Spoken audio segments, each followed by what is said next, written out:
था कि अगर इसके अंदर ऑक्सीजन है, और आज दिल्ली के अंदर 10% से ज़्यादा ऑक्सीजन नहीं है और बॉडी को कितनी चाहिए 21%, तो ये जो डिफरेंस है ये कहाँ से आएगा। तो हमने कोशिश करी कि क्यों ना इस गाय से किसी तरह से ऑक्सीजन ली जाए। आप लोगों को ध्यान हो कि पीछे अभी जी न्यूज़ के अंदर बहुत गाय के ऊपर एक आर्टिकल चला था जिसमें उन्होंने ये बोला था कि गाय एक ऐसा प्राणी है जो जब सांस छोड़ती है तब भी ऑक्सीजन रिलीज करती है। देखा था ये सब आप लोगों ने। तो यानी कि क्या हुआ कि मेडिकल साइंस के अगेंस्ट प्रिंसिपल चल पड़े। तो हम लोगों ने उसी गो विज्ञान के ऊपर ये चीज़ों को ढूंढने की कोशिश करी कि क्या चीज़ ऐसी है जो साइंटिफिकली हम चीज़ों को निकाल के और ऐसे यंगस्टर बच्चों को बता सके। कारण क्योंकि हमारी एक संस्था है गोधुली परिवार, उस संस्था का लोगो ही यही है, आने वाली पीढ़ियों पे समर्पित। मैं 50 साल का हो चुका हूँ, मैं बॉर्डर पे जाके बंदूक नहीं उठा सकता। बच्चे कौन चाहिए, हमें चाहिए यंगस्टर। और अगर मेरी टोटल पॉपुलेशन में 5 करोड़ यंगस्टर हैं और 5 करोड़ बीमार हैं, तो क्या कोई फौज में जा सकता है? क्या एक बीपी और शुगर का पेशेंट, 20 साल का बीपी और शुगर का पेशेंट हमारे बॉर्डर पे जाके देश की रक्षा कर लेगा? उसको तो नींद आती रहेगी। तो आप लोगों के बीच में आज मैं आया हूँ सिर्फ 15 मिनट के लिए। तो मेरी कोशिश ये है कि आप बच्चों को ये चीज़ समझा सकूँ कि गाय के बिना जीवन संभव नहीं है। मैंने दिल्ली छोड़ी गाय के लिए, प्रकृति के लिए। जितना हम प्रकृति के अंदर, हमारे 5 महाभूत हैं, हमारा शरीर 5 तत्वों से बना हुआ है, गाय भी 5 चीज़ें देती है।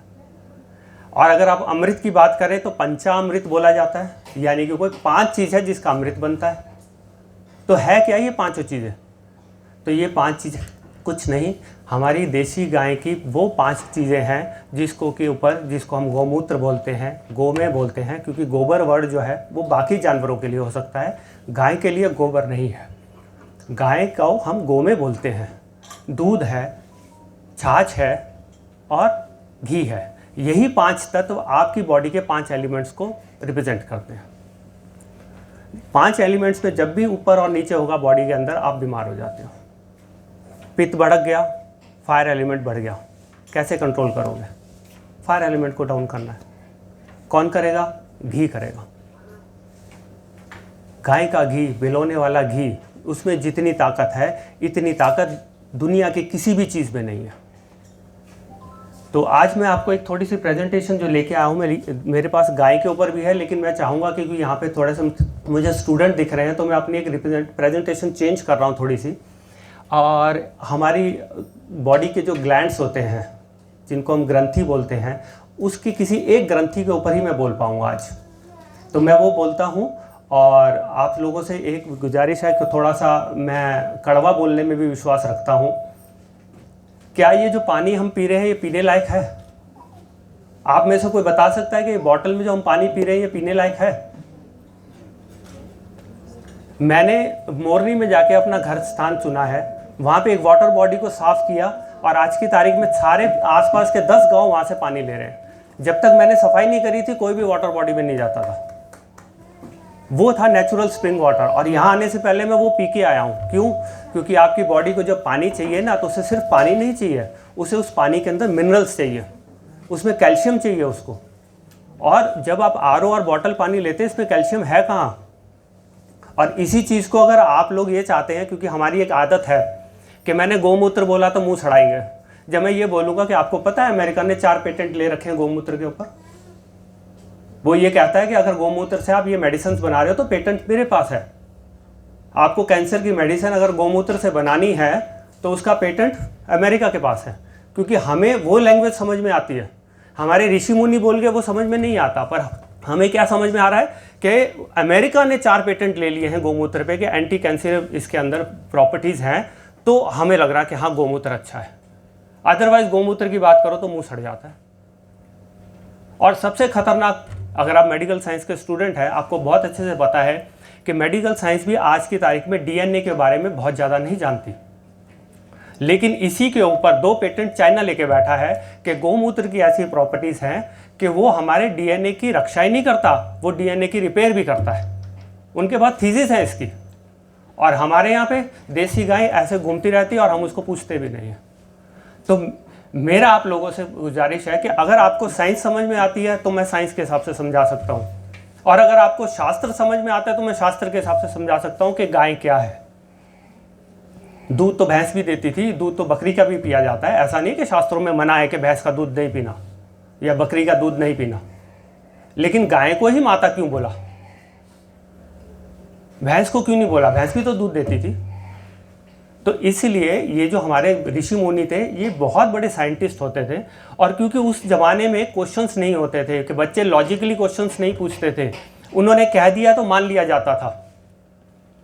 अब तुलसी है, तुलसी के पत्ते को हम लोग सारे ये बोलते हैं कि चबा के नहीं खाना, आपके घर में भी बोलते होंगे। ये हमारे ऋषि मुनियों ने घुमा दिया और सोचा कि ऐसे तो साइंटिफिकली तो हम बताएंगे नहीं, तो उन्होंने बोल दिया कि तुलसी हमारी माता है और माँ को हम चबा के नहीं खा सकते, इसलिए तुलसी का पत्ता लेना है तो निगलना है। लेकिन साइंस थी उसके पीछे। क्या साइंस थी?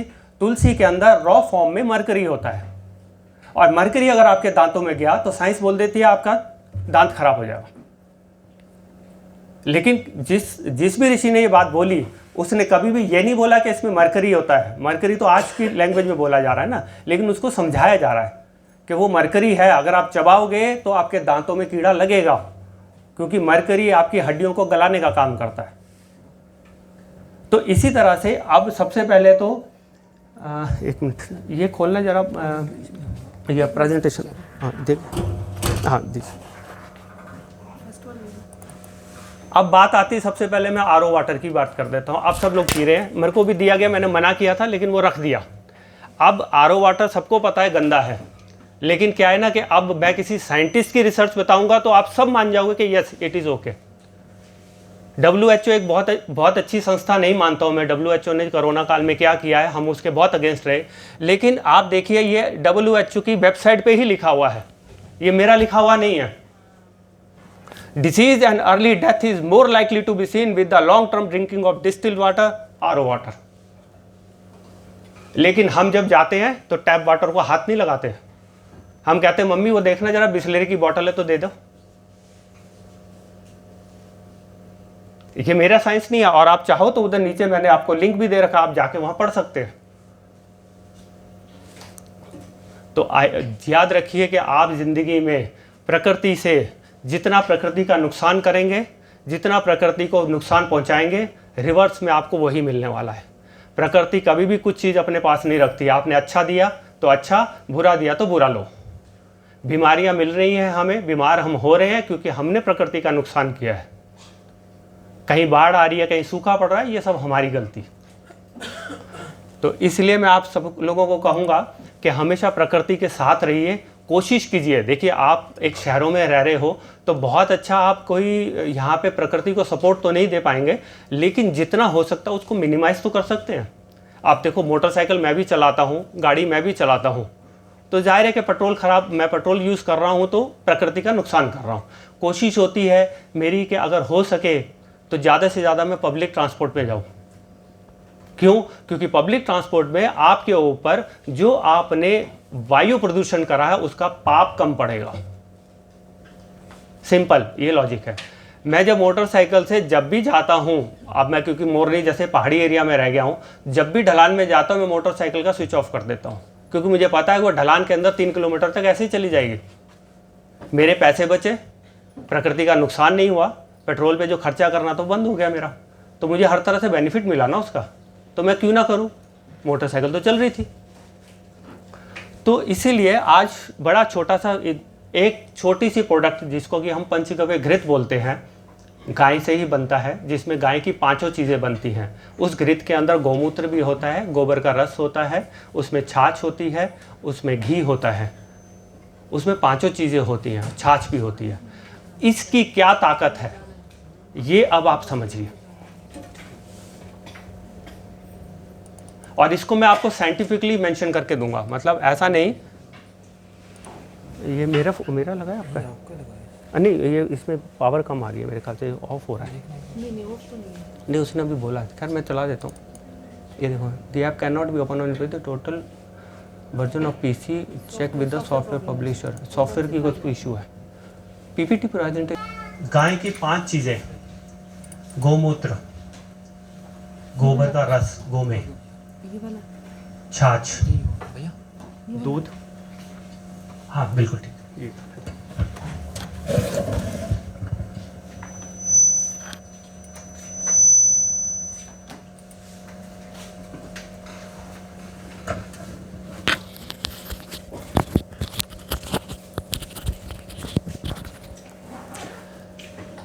मानव शरीर में ग्रंथियां, आपने ऑर्गन्स के बारे में तो पढ़ा है, बहुत पढ़ा।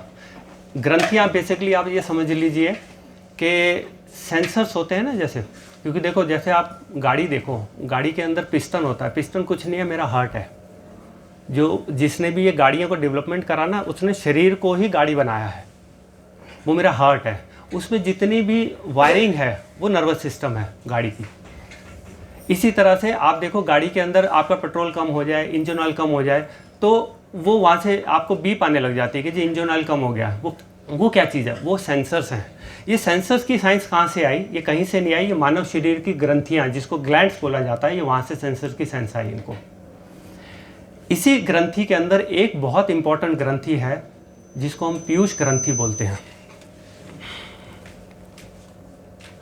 देखिए ये थोड़ा थोड़ा मैं शॉर्टकट में बता दूंगा। अगर आप ग्रंथियों को जानते हो तो दो तरह की ग्रंथियाँ होती हैं, और इसी के अंदर मैंने इसको इंग्लिश और हिंदी दोनों फॉर्म में आपको मेंशन करा हुआ है कि कौन कौन से ग्लैंड्स जो मेडिकल साइंस बोलती है, और उसको हमारे शास्त्रों में उस ग्रंथियों को क्या नाम लिया गया है।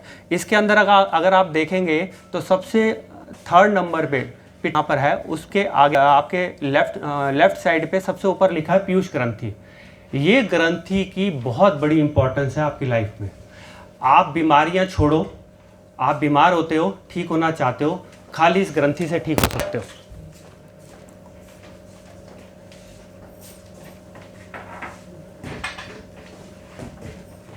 ये आ गया पीयूष ग्रंथि। इसके बारे में थोड़ा मैं डिटेल में बताऊंगा कि इसमें गायें क्या आपकी मदद कर सकती है, और बिना मेडिसिन के, बिना दवाइयों के, खान पान तो आपको सुधारना ही है, लेकिन बिना खाना के भी आप कैसे अपने आप को स्वस्थ रख सकते हो गाय की मदद से। ये इस ग्रंथि का साइज है, ये एक मटर के दाने की साइज होता है, जो हमारे, अगर देखा जाए तो ये जो जहां हम बिंदी लगाते हैं, इस बिंदी से हल्का सा राइट में। अब ये ग्रंथि करती क्या है? मेडिकल साइंस ये बोलती है कि यहां से कई तरह के हार्मोन्स निकलते हैं, वो हार्मोन्स जो मेरी बॉडी की रिकवरी का काम करते हैं। जैसे कि ये उनके ही हार्मोन्स है। जैसे आप TSH हार्मोन को ले लीजिए। TSH हार्मोन क्या है? थायराइड ग्रंथि के लिए काम करता है। थायराइड किसी को प्रॉब्लम हो तो आप देखो उसके अंदर आपकी रिपोर्ट क्या होती है, T3 T4 और TSH का वैल्यू देखा जाता है। TSH क्या है? T3 T4 वो हार्मोन्स है जो थायराइड ग्रंथि रिलीज करती है, लेकिन TSH वो हार्मोन्स है जो ये पीयूष ग्रंथि रिलीज करती है, ताकि आपके थायराइड ग्लैंड की रिकवरी हो सके।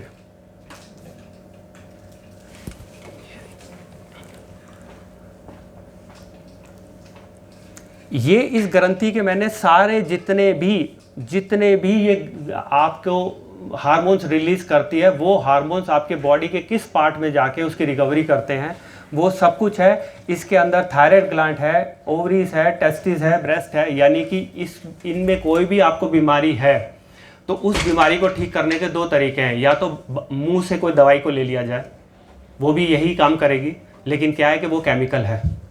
जैसे मैंने आपको बोला कि तुलसी के अंदर मरकरी है, मरकरी लैब में भी मिलेगा आपको, लेकिन इसका मतलब ये नहीं कि मैं लैब का मरकरी पी लूँगा तो वो काम करेगा। लैब का मरकरी आपने पिया तो उसी समय ख़त्म हो, ये दुनिया छोड़ दोगे। लेकिन वही मरकरी रॉ फॉर्म में, नेचुरल फॉर्म में आपकी बॉडी में जा रहा है तो आपकी किडनी उसे फिल्टर कर देती है। लेकिन वही मरकरी लैब फॉर्म वाला आपके पेट में गया तो उसको किडनी कभी फिल्टर नहीं करती। कोई भी ऐसी चीज़ जो अप्राकृतिक है, अप्राकृतिक को इंग्लिश में बोला जाता है एंटी बॉडी की एंटी है, जो भी चीज़ वो बॉडी में जाने के बाद उसको निकालने के कुछ प्रोसेस हो सकते हैं, लेकिन वो पूरी तरह से बाहर नहीं निकलती। अब इस पीयूष ग्रंथि के बारे में हमारे शास्त्र क्या कहते थे, ये तो इंग्लिश का हो गया, मॉडर्न साइंस, कि ये भाई ये हार्मोन्स रिलीज हो रहे हैं, इस हार्मोन से ये फायदा हो रहा है। अब ये पीयूष ग्रंथि का बेसिक काम क्या है? देखिए, आप ध्यान रखिए कि अगर आप संतों को देखें, वो लोग क्या बोलते हैं कि आपको ध्यान लगाना है आंखों पे, इस जगह पे ध्यान लगाया जाता है ना, बोलते हैं ना, या आंखें बंद करते हैं तो यही बोलते हैं कि भौं के बीच में अपना ध्यान लगाओ। उसका कारण क्या था? उसका कारण ये है कि हमारे शास्त्र ये बोलते हैं कि इस पृथ्वी के पैदा होने से लेके और ये पृथ्वी जब भी कभी ख़त्म होगी चारों युगों के बाद, इसका पूरा डेटा इस पीयूष ग्रंथि में रहता है। और हमारे जितने भी साधु संत थे वो जब ध्यान लगाते थे तो वो इसी पीयूष ग्रंथि की तरफ बढ़ने की कोशिश करते थे, ताकि उनको ये पता चले। तभी तो वो बोलते थे ना कि आज फ्यूचर में ये चीज़ होने वाली है। कई बाबे ऐसे भी मिलेंगे आपको, साधु संत मिलेंगे कि वो बोल देंगे कि जी फ्यूचर में ये होने वाला। उनको कहाँ से पता चला? इस पीयूष ग्रंथि से। तो जो वो ध्यान लगा के जाने की बात करते हैं, वो ध्यान लगा के इस पीयूष ग्रंथि पे जाते हैं। बायोलॉजिकली ये एक छोटे सी मटर के दाने की दो दाने हैं जो लटके हुए हैं, और कुछ नहीं। मेडिकल साइंस इससे ज़्यादा कुछ नहीं जानती। मेडिकल साइंस हार्ट के बारे में जानती है, लेकिन मन के बारे में इतना नहीं। अब एक नई प्रिंसिपल शुरू हो चुका है मेडिकल साइंस में। जैसे फॉर एग्जांपल, आप यहाँ बैठे हो और आपका ब्रदर है कनाडा में, आपको उसकी याद आई, पता चला 5 मिनट के बाद आपके पास उसका फ़ोन आ गया। आप सोचोगे, बोलो एकदम बोलते हो कि भैया मैं 5 मिनट पहले आपको याद कर रही थी, या किसी को भी याद करते, होता है नहीं है। अब मेडिकल साइंस के पास इसका कोई जवाब नहीं था, तो ना एक बहुत अच्छी साइंस और निकाल दी इसके अंदर कि इस तरह की साइंस भी हम बनाते हैं कैसे ना कैसे। वो बना रहे हैं, वो बना भी देंगे और लोग उसको मान जाएंगे, लेकिन हमारे जो शास्त्र कह रहे हैं उसको नहीं मानते। तो अब ये पीयूष ग्रंथि जो है, मैं इस पर ही आ जाता हूँ दोबारा से, तो इसलिए इस पे ध्यान लगाया जाता है। अब इस पीयूष ग्रंथि का काम करने का टाइम है। प्रॉब्लम यहाँ पर आके सारी खराब हुई। आप देखो कि आपको जो भी आयुर्वेद के हिसाब से जो टाइम पीरियड आपकी बॉडी के हिसाब से सबसे गोल्डन पीरियड माना जाता है, उस टाइम पीरियड में हमेशा आपको बिगाड़ दिया गया। जैसे कि सोने का समय, पुराने ज़माने में अंधेरा होने के बाद लोग सोने के लिए चले जाते थे, लेकिन आज क्या हो गया, प्राइम टाइम आ गया एक, कि सबसे अच्छा सीरियल हम रात के 9 बजे शुरू करेंगे, क्योंकि वो टाइम ऐसा है जब आप खाना खाने बैठोगे या कुछ करने बैठोगे तो उस समय आपका टीवी ऑन हो जाएगा। और टीवी ऑन होते क्या होगा, वो प्राइम टाइम आप अपने टीवी में चले गए, जबकि वो 9 से 11 का जो टाइम था वो आपकी एक तरह से बॉडी की जो पूरी बॉडी है उसकी क्लोजिंग का टाइम था। और आपने क्या करा, उसको डाइजेस्टिव सिस्टम को ऑन कर दिया। जैसे आप कंप्यूटर चलाते हो और शट डाउन करते हो तो उसकी विंडोज़ एक एक करके सब बंद होती हैं। ऐसे जैसे आज आप मुझे सुन रहे हो तो आपकी एक विंडो खुली, आप मुझे सुन रहे हो।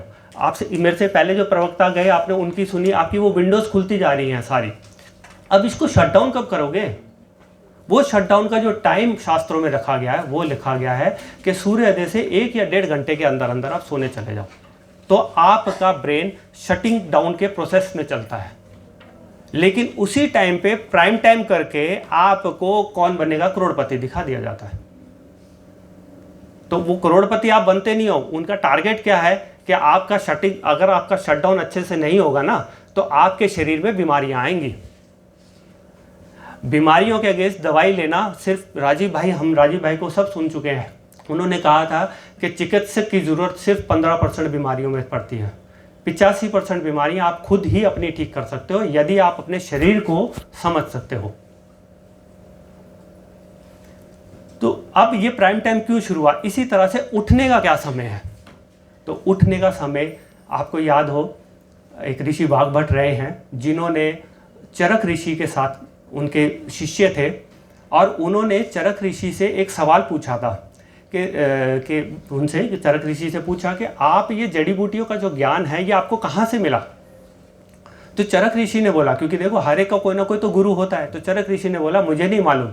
उनका जवाब ये था कि मैं तो ये जड़ी बूटियों की भाषा जानता हूँ, मेरे को कोई बीमार आता है तो मैं उस जड़ी बूटी से पूछता हूँ भाई तेरा गुण धर्म तो बता क्या है, जो गुण धर्म उसकी अच्छा लगता है मैं उसको वो जड़ी बूटी दे देता हूँ। तो ऋषि वाग्भट ने उनके दिए हुए ये सारे सूत्रों को एक जगह पे कंपाइल करा। वो एक तरह से समझो कि उन्होंने ये करा कि जो चरक ऋषि ने बोला उसका क्लिनिकल ट्रायल वाग्भट ऋषि जी ने करा। कि इन्होंने कहा कि किसी को सर्दी जुकाम है तो उसे काढ़ा दो। काढ़ा क्यों दिया जाए, किस लिए दिया जाए? तो वो ऋषि वाग्भट का था। तो उसी ऋषि वाग्भट ने ये बोला था कि सुबह उठने के 3 नियम हैं, सिर्फ 3 समय बांध लो एक तरह से, सिर्फ 3 समय। क्या क्या है? बोलता है एक है सूर्योदय से 2.5 घंटा पहले उठना, जिसको कि हम आज भी बोलते हैं ब्रह्म मुहूर्त है, लेकिन उठता कोई नहीं है। तो 2.5 घंटे पहले उठना। बोलता है जो 2.5 घंटे पहले उठेगा वो विश्व के लिए कुछ करेगा। जो सूर्य उदय से 1.5 घंटा पहले उठेगा वो अपने देश और अपने समाज के लिए कुछ करेगा। और जो सूर्य उदय से आधा घंटा पहले उठेगा वो अपने परिवार के लिए करेगा। उसके बाद चौथा कोई टाइम नहीं दिया। अब यहां पे मंच पे बैठे जितने लोग हैं, आप बता दो कि आप में से कितने लोग हैं जो सूर्य उदय से 2.5 घंटा या 2 घंटा या आधा घंटा पहले उठते हैं? 2 बच्चे। अब इसको मैं मेडिकल साइंस से मिला रहा हूं, ध्यान से सुनना। मेडिकल साइंस ये कहती है कि ये जो पीयूष ग्रंथि है इसका जो सीक्रेशन करने का टाइम है हार्मोन्स का, वो सूर्य उदय से 2.5 घंटे से पहले पहले, यानी कि वो पीरियड में 2.5 घंटे से सूर्योदय के बीच में। जैसे ही सूरज की पहली किरण उठी आई और ये पीयूष ग्रंथि सुसुप्त अवस्था में चली गई, तो जो जल्दी उठेगा वो अपने हार्मोन्स, जिसको कि मेडिकल साइंस हार्मोन्स बोलती है, और उसका बहुत अच्छा यूटिलाइज कर सकेगा। और ये हार्मोन्स ऐसा नहीं है कि बॉडी के किसी एक पार्ट पे काम करेंगे, ये आपके हर बॉडी के पार्ट पे काम करेगा, इस सर से लेके और इस पैर तक। अब इसमें पंचगव्य आपकी कैसे मदद करेगा, गाय कैसे मदद करेगी आपकी, इसका एक बार बता देता हूँ। जो पंचगव्य घृत है, अगर मेडिकल साइंस में बोलूँ, घी जितना पुराना उतना अच्छा, अन्न नया घी पुराना। तो घी जितना पुराना होता है उसमें क्या हुआ कि जब हमने गाय के घी के ऊपर रिसर्च करी तो पता चला कि वो घी जितना पुराना होता जा रहा है तो उसके जो छोटे छोटे नैनो पार्टिकल्स हैं, जो आप समझिए कि बहुत छोटे पार्टिकल्स हैं, वो और छोटे होते जा रहे हैं। वो इतने छोटे हो गए हैं, इतने छोटे हो जाते हैं, क्योंकि इस घी की आप कीमत मानोगे नहीं। 5 साल पुराना मैंने घी किसी से पता करा था, वैद्य से, उसने मुझे 35,000 रुपये लीटर बेचा था। और 10 साल पुराना घी उसने 1.25 लाख रुपए लीटर बेचा था, 1 लीटर घी। लेकिन कहाँ काम आया वो काम आया जिसको ब्रेन हेमरेज हो चुका है या जिसको लकवा हो गया है।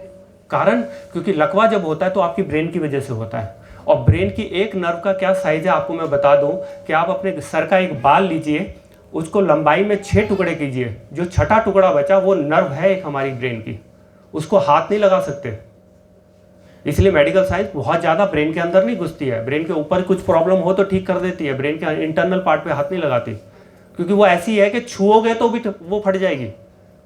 अब उस नर्व में कोई ब्लॉकेज हो गई और जिसकी वजह से आपको लकवा हो गया, उस ब्लॉकेज को खोलने का काम घी करता है। और वो भी कौन सा? गाय का। मैं यहाँ पे अगर गाय की बात कर रहा हूँ तो सिर्फ भारतीय देशी गाय की बात कर रहा हूँ, इससे ज़्यादा की नहीं।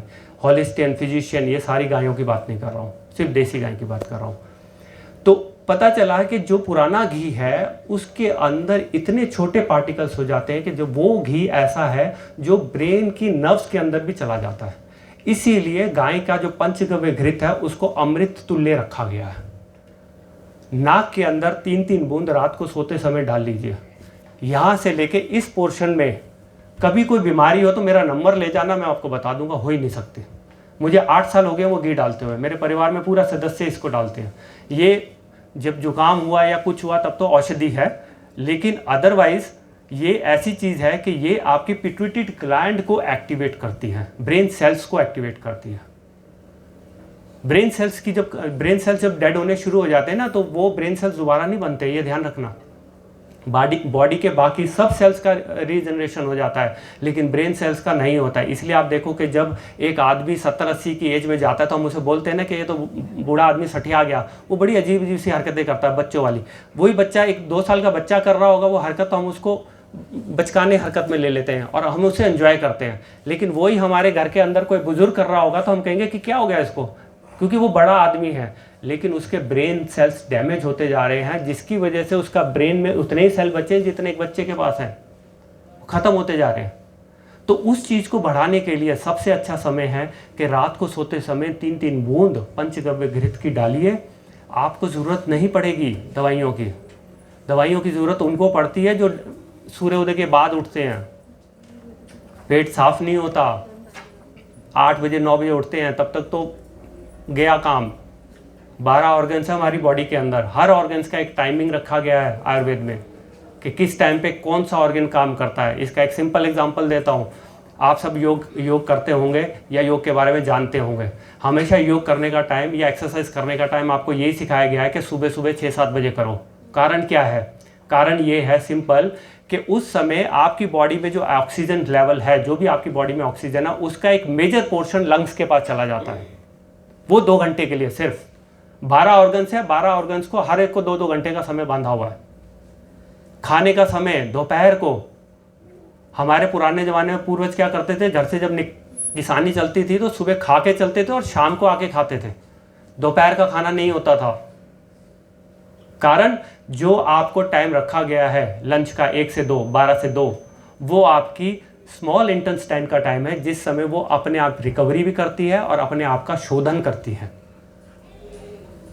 लेकिन हम क्या करते हैं, उसी टाइम पे लंच टाइम कर देते हैं, और जो काम जो ऑक्सीजन मेरी अब जानी थी स्मॉल इंटेस्टाइन में, वो वहां गई नहीं। क्यों? क्योंकि आपने खाना दे दिया, डाइजेस्टिव सिस्टम ऑन, तो सारा काम अब वहां पे चला गया, ब्रेन ने छूटते। क्योंकि हमारी बॉडी भी सर्वाइवल के लिए काम करती है। आप कभी भी देख लो कि हमारी बॉडी के अंदर हमेशा सर्वाइवल रहता है, कि कोई भी प्रॉब्लम हुई वो अपने आप को सर्वाइवल के लिए काम करती है। तो आपने उसको अच्छे से मालूम है कि आधा घंटा स्टमक में खाना रुकना है। अगर डाइजेस्ट हो गया तो वेल एंड गुड, नहीं हुआ तो वो सड़ेगा तो गैस बनाएगा, और गैस बॉडी के अंदर कहीं भी जाएगी वो उस ऑर्गन को डिस्ट्रॉय करेगी। तो आपका काम, उसका काम था स्मॉल इंटेस्टाइन में जाके उसको ऑक्सीजन प्रोवाइड करना। आपने क्या करा, आपने उस समय जो है एक चपाती खा ली। अब उसको पता है कि आधे घंटे में अगर ये खाना स्टमक में डाइजेस्ट ढंग से नहीं हुआ तो ये आंतों में जाने के बाद ये गैस बनाएगा और कुछ नहीं करेगा। तो सारा ब्रेन का जो कमांड है वो चलेगी कहाँ? आपके स्टमक में, कि जाओ इधर ऑक्सीजन प्रोवाइड करो, खाने को जलाओ, यहाँ पे हमें अब इसको ख़त्म करना है, नहीं तो इससे हमारी बॉडी सर्वाइवल के ये काम, खाना खराब हुआ, सड़ गया, कुछ भी हो गया तो ये हर हालत में आपको नुकसान देगा। तो वो सर्वाइवल पे काम करते हैं। तो ऐसे ही ये जो है, आप अपने शरीर को समझिए और जितना हो सके गाय को अपने साथ जोड़ने की कोशिश कीजिए। आप शहरों में हैं, थोड़ा सा मुश्किल ज़रूर होगा, लेकिन नामुमकिन नहीं है। ये भाई जो कैमरामैन है यहाँ पर, ये मेरे से दिल्ली में मिले थे, मैं इनको नहीं जानता हूँ, इन्होंने अपना परिचय मुझे दिया था। इनको मैंने सिर्फ गाय का दूध ही लेने के लिए कहीं भेजा था, सिंपल। आज ये मेरे से बोल रहे हैं कि वो दिन है और आज का दिन है, मेरी तो दुनिया बदल गई सिर्फ दूध पीने से।